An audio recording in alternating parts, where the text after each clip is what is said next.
んにちは、夢工房島です。今日はエアコンですね。エアコンが効かないってことなんで、お預かりしました。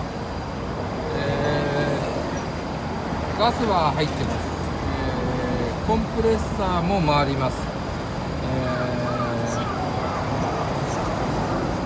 そうするとエバポレーターがやばいっていうふうに思いがちなんですけど、時々回るらしいんです。